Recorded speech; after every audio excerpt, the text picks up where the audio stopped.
Welcome to Ghana. Thank you. And looking at, is this your first time coming to AETC? Yes, this is my first time at AETC. What's your take on AETC? I think that it's an important platform. It's one part of the conversation that we've left out for quite some time. So we're talking about everything else, but one of the enablers of the future of the energy industry is technology. So I think that this platform is important, and it's important for us to start having those conversations and start mapping out the action plan to integrate technology into what we're doing and into the future of energy. How do you want, what will you suggest for them to make it sustained, like sustainable? So I think right now the people that are in the room and having the conversation are mostly energy players.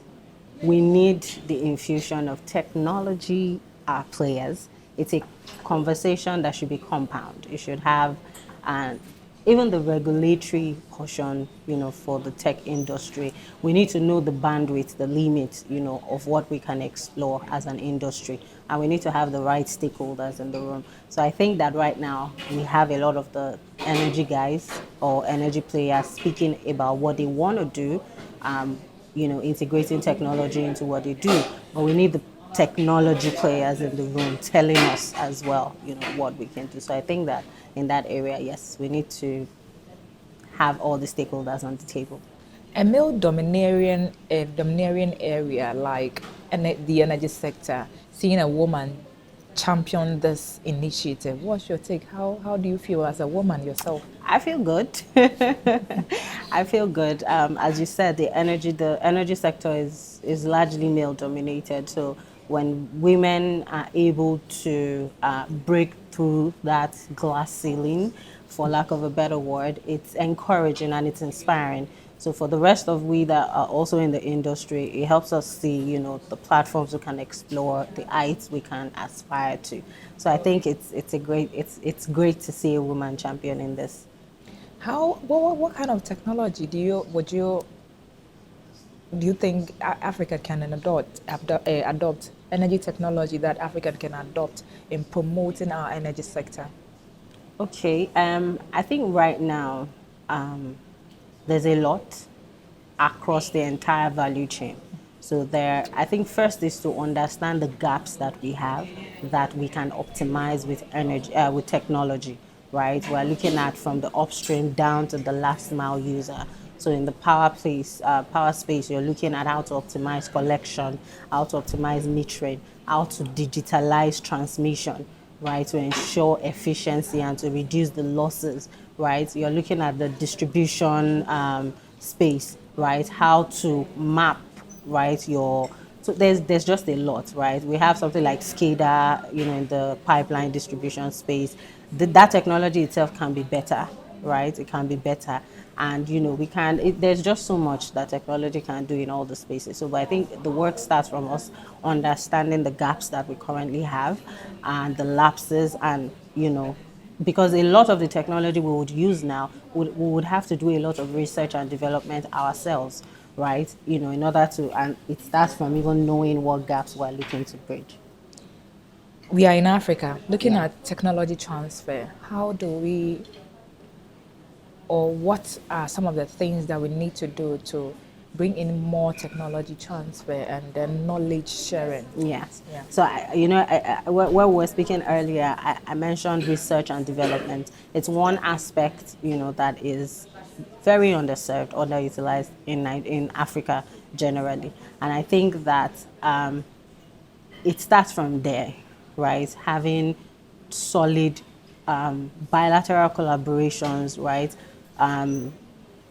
African-focused research and development. For example, I think it was in the news recently, I think it was Mozambique also that they've developed solar-powered hearing aids, right? That's an offshoot of research that was done, right? And so we know that a lot of these initiatives and more, we can come up with it indigenously in the continent, but it would require a lot of research and development so that we are adopting technologies that best serve our goals as a continent, and that puts us first, for lack of a better word, that ensures that we are at the receiving end of the benefit of that technology. Because right now it just feels like we're a dumping ground and we just adopt whatever is trending.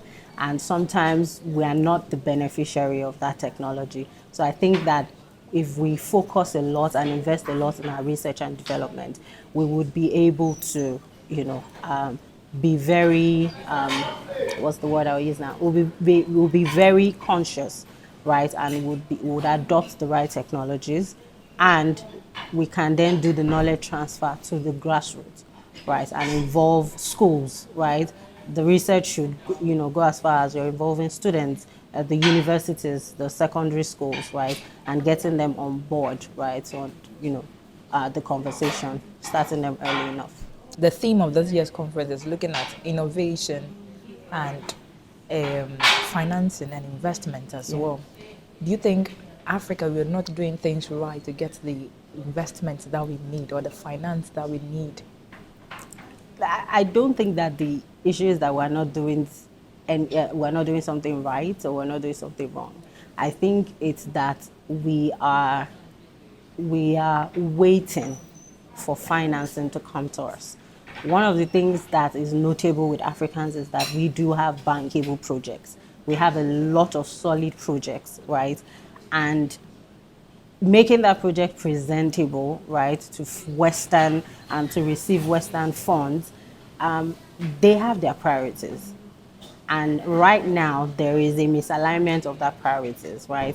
There's the energy agenda that the West has that will be a disservice to Africa. And there's the agenda that we have that we know will benefit us. And so we're not going to expect the West, right, to pump money into an agenda that does not serve them. And that's why it looks like our projects are not getting funded.